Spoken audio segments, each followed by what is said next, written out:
Welcome to what is the final encounter in the social analysis of penalty across boundaries series for 2021, but not the last in the series, because we've got big plans for next year and look forward to seeing lots of people quite soon in the new year, but we'll be back in touch as soon as we can. Meanwhile, it's a great pleasure to welcome Ashley Rubin. Ashley has done us a great favor of getting up at 6 o'clock in the morning to talk to us today. And as people probably know, Ashley is one of our most productive and busiest and hardest working scholars who's emerged in the last number of years in the punishment and society field. She's associate professor in sociology at the University of Hawaii, prior to which she worked at the University of Toronto, and before that Florida State University.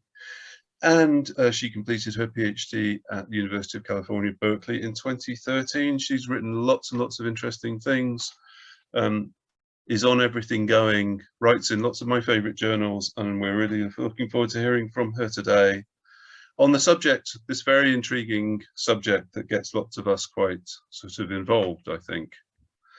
The curious eclipse of carceral ethnography in international comparison, trends across the United States, Canada, Ireland, and the UK.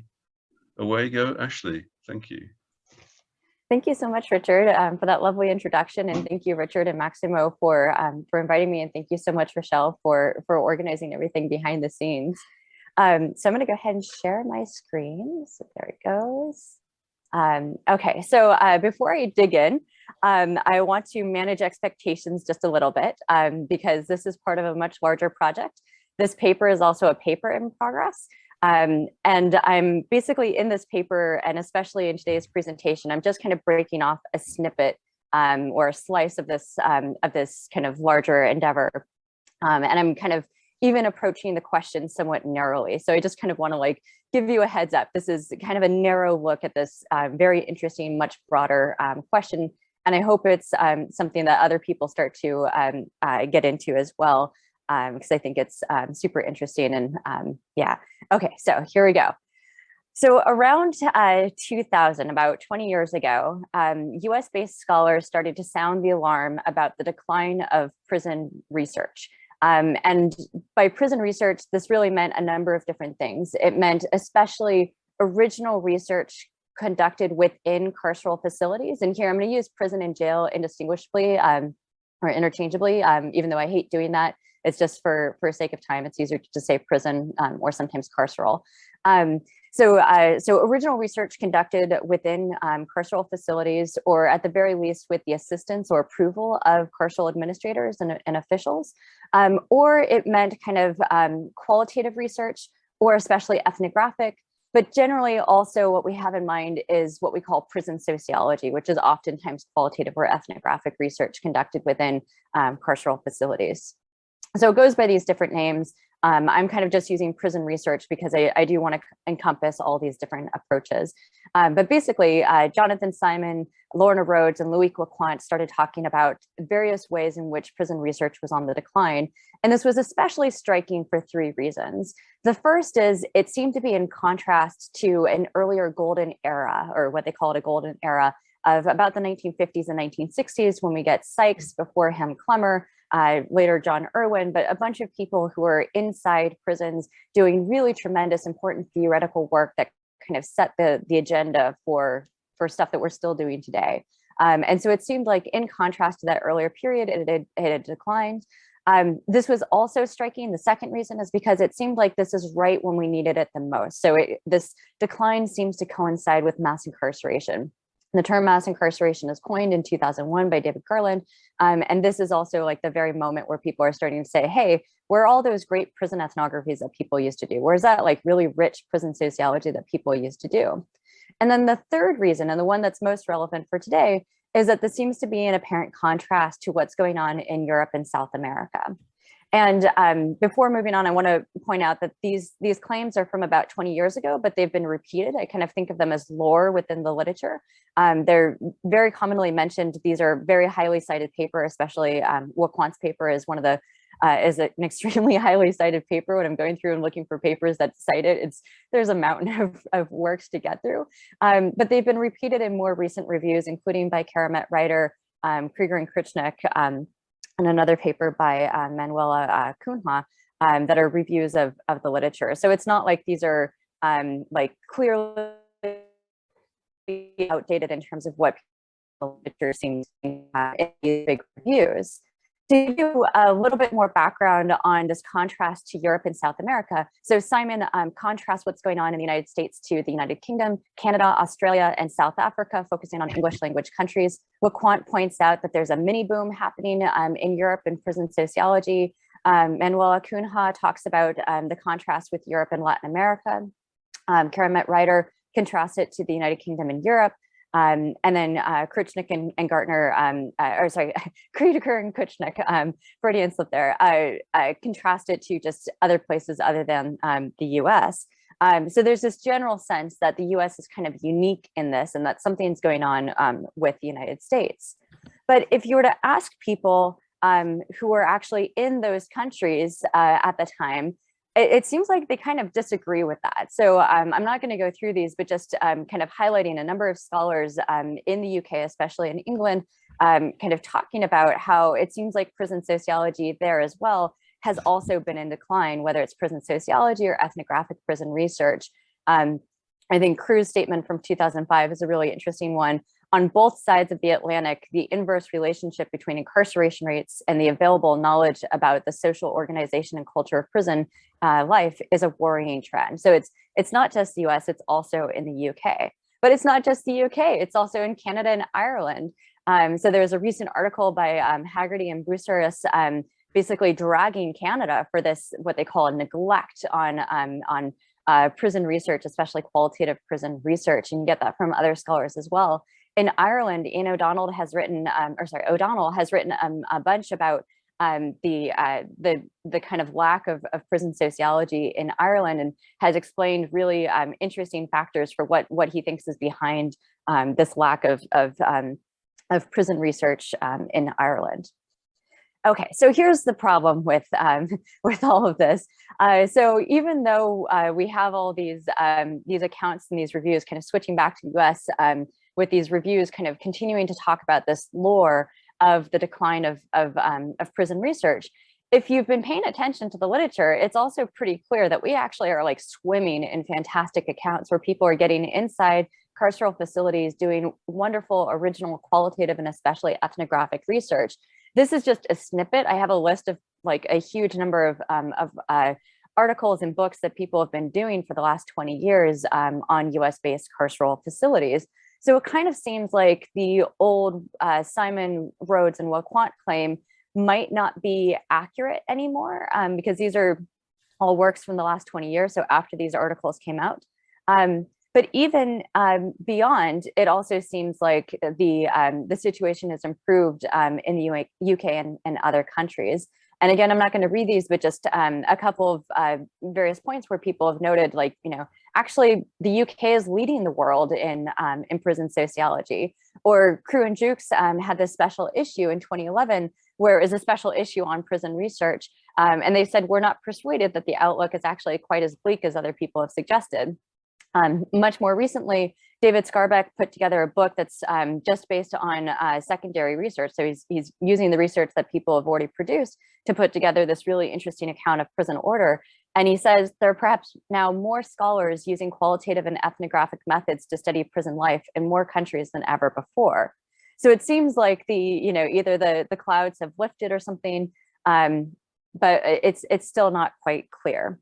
It's still kind of controversial. So now this leads me into my project.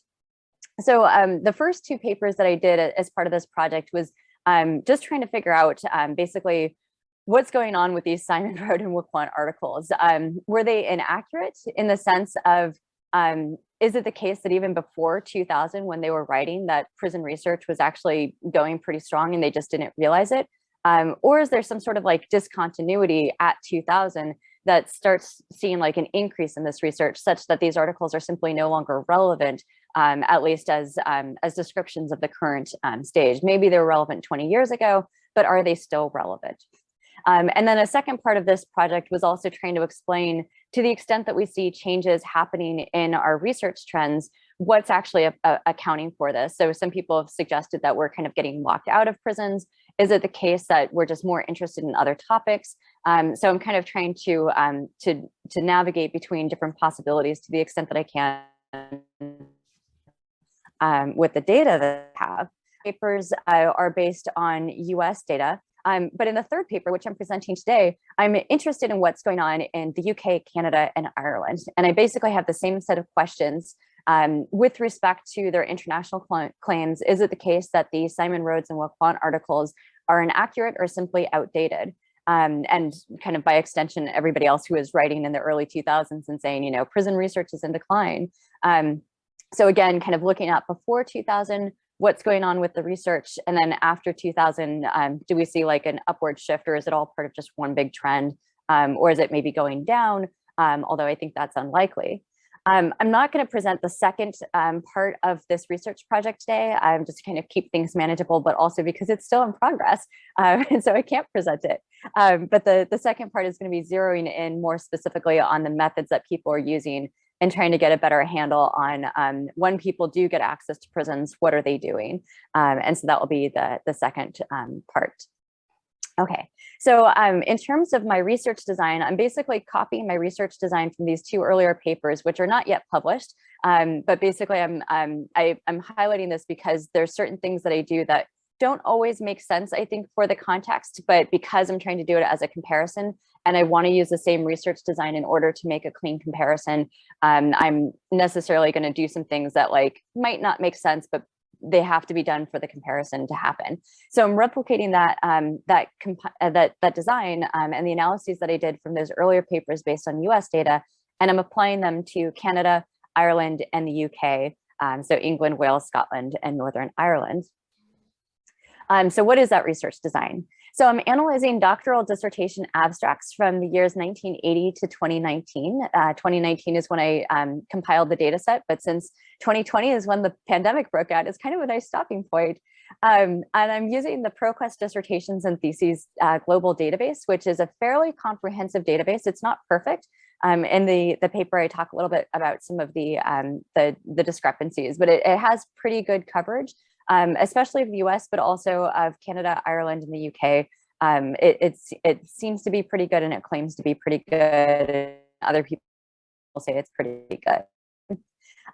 So to collect my dissertation abstracts, I used a variety of search terms that I'd used in the first two papers. And what I'm trying to do is get dissertations that talk about some sort of carceral facility or incarcerated people, as well as some sort of research method that people would usually use when they're collecting data, whether that data is eventually or are eventually analyzed qualitatively or quantitatively, it needs to be collected. And so these are some of the standard methods that people have used for data collection. So I'm going to actually read these search terms because they're kind of important, and I'm sure they're limited. So I'm looking for prison, jail, correctional institution, correctional facility, carceral facility, prisoner, penitentiary, inmate, or convict. So these are obviously very US-centric terms, but you do see them in other countries. One that occurred to me that I should have included for the comparison, especially for Ireland, is the old spelling of jail with a G. So that's, I'll come back to that in just a moment. And then the second batch of questions that, or sorry, terms that have to be included in the abstract are ethnographic or ethnography, or some use of ethnograph, interview, survey, participant observation, or field work. And so the idea is if you have at least one from each category, then you're in my data set. So I mentioned that I should have included jail, and I didn't include that in the first paper. It's not fairly well used in the US. I'm sure there are other terms that I'm missing and should use. And I have checked a couple of other terms to see, since I've already collected the data, and then these terms occurred to me like afterwards, and after vetting the terms, I thought like, okay, this is clearly a problem that I have other terms that I could be using. But when I checked, usually it was only like a handful of dissertations that were excluded from the original data set because, and here's the nice thing, a lot of dissertation abstracts use multiple terms that are already in my search term kind of bank. So it's very rare for there to be a dissertation that should be in my data set that uses a different word, and that's the only word it uses. Even so, I'm trying to kind of kick the tires here and kind of get a sense of how bad this is as a limitation for my project. So if people in the audience have other ideas for search terms, I would love to hear them in the Q&A or afterwards or in the chat or whatever, because at the very least, I can go back and double check and see how many dissertations I'm missing, because I think like of the limitations of my project, this is potentially a big one. So I want to highlight that. Okay, so in terms of other parts of my research design, so that process has yielded a number of different dissertations. So for the US project, just for comparison, I collected nearly 1,900 dissertations. Of the ones that are just focused on research that was conducted within prisons or other carceral facilities, it's about 942 dissertations in that close to 40-year period. Within the international sample, the UK, Ireland, and Canada sample, it's about 470 dissertations. And then when it's pared down to just the dissertations that are looking at research collected within carceral facilities, it's about 248 doctoral dissertations. So basically, each of these represent a data set that I work with. And then I analyzed each data set with content analysis or qualitative coding, depending on your preference for how you call that. And I also did this with an undergraduate research assistant who also independently coded these. So in coding these, the dissertations were randomized, that there wouldn't be any sort of temporal bias in our coding. Also, the information was blinded. So when I'm coding a dissertation abstract, I see the title in the abstract, but I don't see the place that it's from. I don't see the name of the person. I don't see their university. And I don't see, importantly, the year in which it was submitted. And so hopefully this doesn't kind of create any additional biases in the coding. And then, as I said, we coded these independently and then checked our coding against each other. For the international sample, I'm still going through the cross-checking between my RA and my own. We tend to go between about 10 to 20% disagreements in terms of our intercoder reliability. There's a second stage of this content analysis that's currently kind of in progress, really on hold until I finish the intercoder reliability and get that kind of first set finalized. So that's for the kind of second part that I won't be presenting today, and that's not in the paper, but is in the second paper for the US sample. Okay. So what is that first stage? So we coded all of the dissertations into one of these basically 7 categories. And they have to be in one or the other. And I have a nice little flow chart to help us kind of determine in cases where it wouldn't be clear. So the one that we're most interested in is this in-prison research category. So again, this is where the dissertation is using research that was collected by the researcher within a carceral facility or with the assistance of carceral authorities. So like if you're surveying, for example, correctional officers, you're not necessarily inside the prison, but you do have to get the cooperation of correctional officials to do that. So that's the first big category. The other categories include basically the same type of study, but for a carceral facility outside of the country in which the dissertation was filed. So I distinguish between what I'm calling familiar countries, which are basically the countries in my data set, UK, England, Ireland, Canada, and the United States, and then other countries that are not in the data set. Studies that are getting data from formerly incarcerated people. There is some discussion actually starting in the 80s about how formerly incarcerated people would be a useful source of data. If you can't get access to prison facilities, that you could basically turn to formerly incarcerated people. There's also a growing interest in reentry since the late 1990s and early 2000s. Research that's basically about prisons, but it's using secondary data. So you're not actually going to the prison or talking directly with carceral authorities, but you are downloading a data set that somebody did collect from a carceral facility. Another category is research that's based on the families and neighbors of incarcerated people. And then other criminal justice topics, basically everything else that's criminal justice related, but doesn't fit in one of these other categories. And then finally, a category for what I'm calling false positives, which is basically studies that shouldn't be in the data set because they have nothing to do with criminal justice, but they happen to use the search terms in various ways. So people using prison as a metaphor, the prisoner's dilemma, there's a lot of econ dissertations that shouldn't be in there. So things that are just not actually criminal justice, and they ultimately get excluded from the analysis. So those are the variables that I'm using for this stage. Again, the second stage is much more exciting where I look in like methods and things like that. Okay, so briefly, I want to talk about the to this. So you can imagine studying dissertations and especially dissertation abstracts, they have their pros and cons. I like dissertations because they're kind of a clean data set. You get one observation per scholar per year. So, you know, some people publish like a bunch and other people publish more slowly. So you can kind of get, if you're looking at say journal articles or books, you can kind of get these variations that have less to do with what's going on in the field and more to do with individual variation or individual level variation that's kind of less useful. So that's one issue. Sorry, I just got a notification that my internet's unstable, so hopefully it's not messing up too much. Okay, so there are also publication delays for journal articles and for books. So sometimes that can kind of mess things up. So there are kind of like benefits and negatives for dissertations. Another problem that I have with this data set that's a bigger issue for the US case and less of an issue for this international one that I'm talking about today is I don't have the data before 1980. And actually for the UK, I don't have it before 1986. And that's a limitation of ProQuest. They don't have complete abstracts going back before 1980. And in fact, I don't have a complete full text of the dissertations, which is why I'm not doing full text dissertation searches, because it's more spotty across time and across place. So those abstracts are kind of a nice, consistent data set that I can use for a long historical time period. However, I am going to come back to this in a future project where I do want to look at journal articles across different countries and over time going back to the 1950s. To kind of fill in some of these challenges and kind of bring them together. So each of these projects is going to have its limitations, but hopefully when you bring both of them together, you kind of fill in some of the gaps from each other and get a more accurate picture of what's actually going on in the field.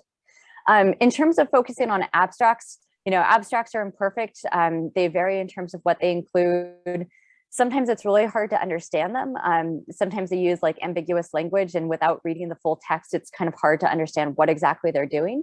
But I would say that's actually not a huge issue. I would say about 10% of the data set are abstracts that on the first reading, I flagged them, but I came back and was able to kind of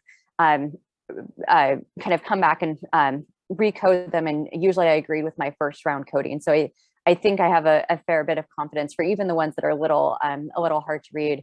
And of course, my undergrad coder also coded them with me. And so we're kind of like looking for agreement across. So I think there was only one dissertation in the international data set out of 470 where I was just really unclear about how to code that one. And that one took just a couple more rounds, but eventually I coded it. Another limitation is I'm relying really strongly on the search terms for this project. I think the search terms are good enough, but again, I know I'm missing important search terms. And so I'm trying to get a sense of how big of a problem is this? Am I systematically excluding search terms that would bring me more dissertations from a particular country or from a particular time period? How big of a problem is that? For now, from the checks that I've done, I think it's not a big problem. But it is a limitation. It's definitely the data set is not perfect. And then finally, one issue that I've run into is that the sample size of this international data set is much smaller than the US one. So doing some of the replication analyses has been a little tricky. And so there's a lot of small number statistics that makes kind of making inferences a little difficult and a little suspect at times. Okay, so what did I actually find? So I'm going to start with the US data from the first two papers just for comparison, because this is a comparative project. So in the US, I find that basically, at least when it comes to dissertation research, Simon, Rhodes, and LaFont were basically wrong. Prison research has been going strong. It's basically been this consistent upward trend. and it's gotten even stronger since the 2010s, over the last decade or so. That said, basically research in every area has increased. So interest in other criminal justice topics has increased dramatically, especially since basically people started talking more commonly about mass incarceration. People using secondary analysis, secondary data to analyze what's going on in carceral facilities has increased. Studies of formerly incarcerated people have really increased. Smaller increase on families and neighbors of incarcerated people, and also a smaller increase on looking at prisons internationally. So basically it's a story of growth kind of across the board for every subset, but because it's a story of growth in every subset, that potentially that prison research actually might be getting a smaller share of the pie overall. So, and in fact, that's what I find. So if you look at the portion of the dissertations in my US data set, and you kind of think of it as a zero-sum game, if one goes up, the others have to go down, you basically see that prison-based dissertations or carceral dissertations basically start going down pretty substantially around the year 2000. And that's roughly when we see other topics becoming more popular, especially interest in other criminal justice topics that have something to do with prisons or carceral facilities, as well as interest in formerly incarcerated people. In those papers, I do a little bit more careful analysis. So it's not just the case, for example, that people are turning to formerly incarcerated people as a data set that's easier to access than prisons because they can't get access to prisons because people aren't usually asking them questions about life in prison. They're really interested in reentry. So it's more people are shifting to reentry rather than kind of using formerly incarcerated people as windows into prisons. So basically, a lot of things are changing over time, but those are kind of the big trends.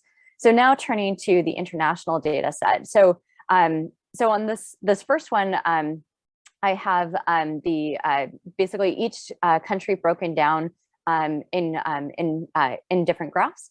And I'm breaking them down for the whole data set. So for the whole 40-year period, not looking at historical change just yet, and just looking at like what is the distribution of the different topics.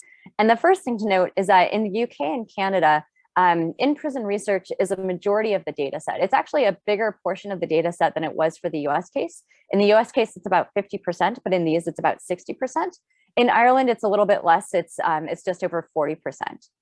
And then one other thing I wanted to call attention to before I get to the trend over time is that studies of international prisons or prisons beyond the home country, I think that's a really interesting thing of like how much are people going beyond their country and studying other countries, or sorry, by their country, I mean the country in which they're filing their dissertation, which is not necessarily their home country. So in the UK, there's a lot more interest on facilities in other countries relative to in Canada and Ireland. So I just think that's an interesting finding that I always get excited about. Okay, so here's the trend over time.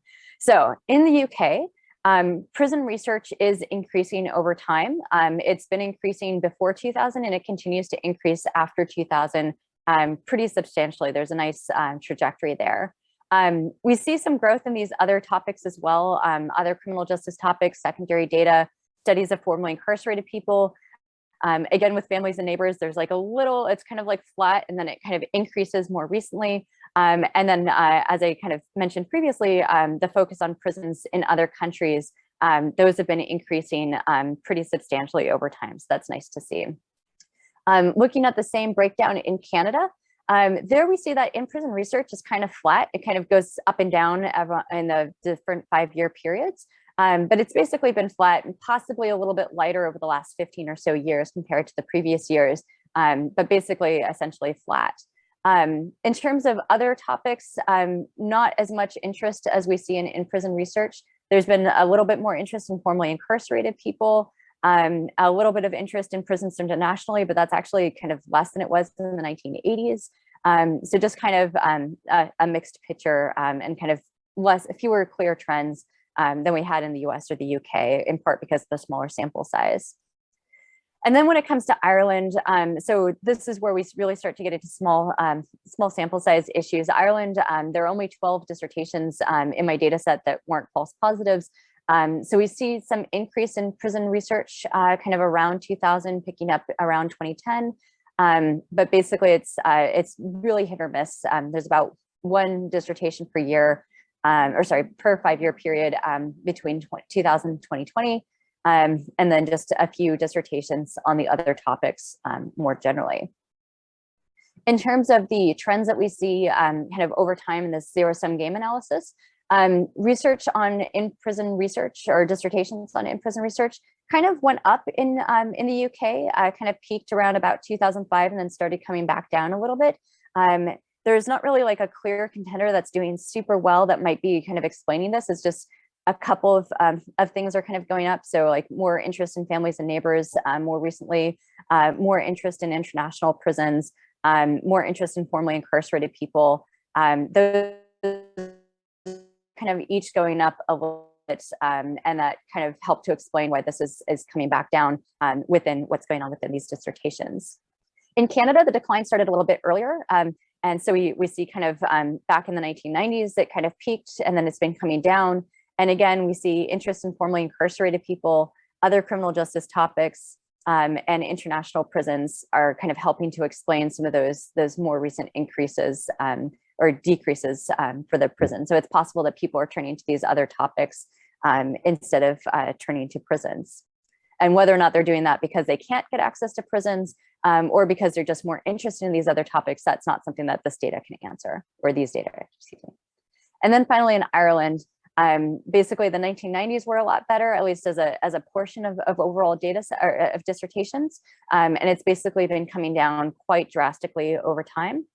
Whereas research dissertations on other criminal justice topics has been increasing.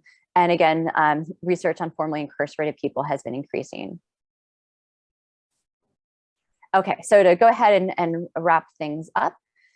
So I think the first thing to note that I think is really interesting is that basically the production of dissertations, doctoral dissertations coming out of the US is really outpacing the UK, Canada, and Ireland all combined.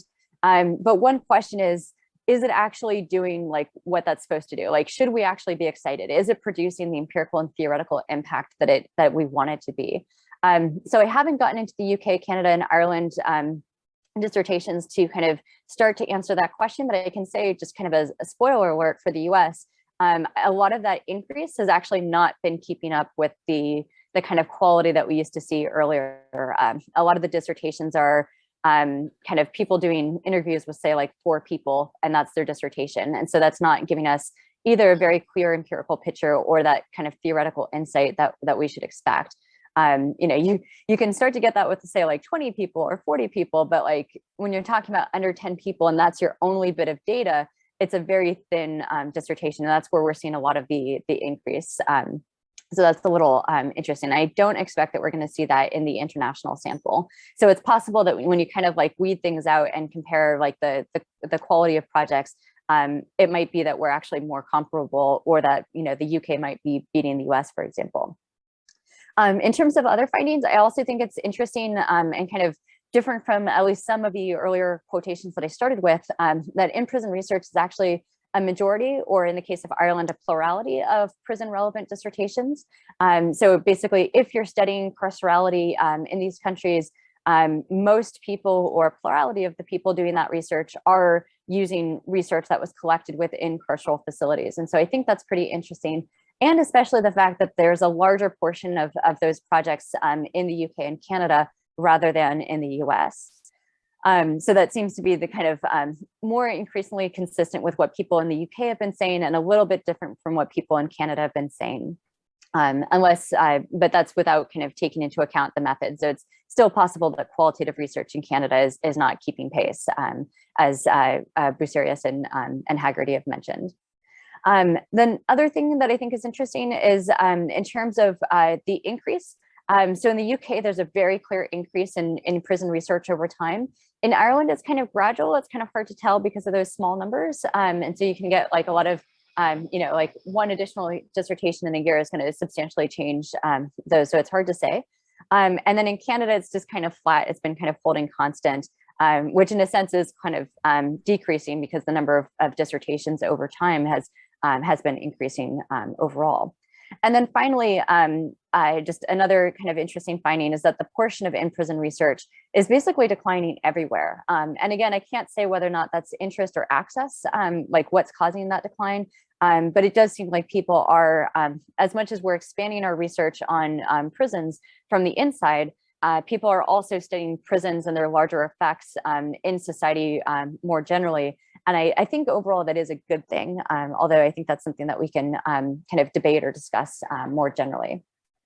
So in terms of next steps for this research, so again, I've been focusing just on original, especially qualitative research conducted within carceral facilities.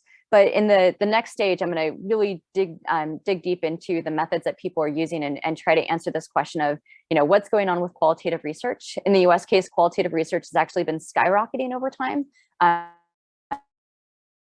Statistical work has been going down. That's different from what we've expected. And I strongly suspect it's going to be a similar sort of story in the UK and Canada. And I'm just not sure about Ireland. But basically, that's going to be the next step. I'm also going to look at the topics that people have been studying to see like what sorts of shifts we see in terms of what people are actually focusing on. So one possibility, of course, is we might be having an increase in prison research, say in the UK, but it might just be that there's an increase in, like, say, surveys and interviews, but not ethnographies. And so that would be interesting. In the US, for example, there's a huge increase in interview studies. Ethnographies have increased a little bit, but so it's kind of mixed. So I'll be doing that analysis for these other dissertations soon, hopefully.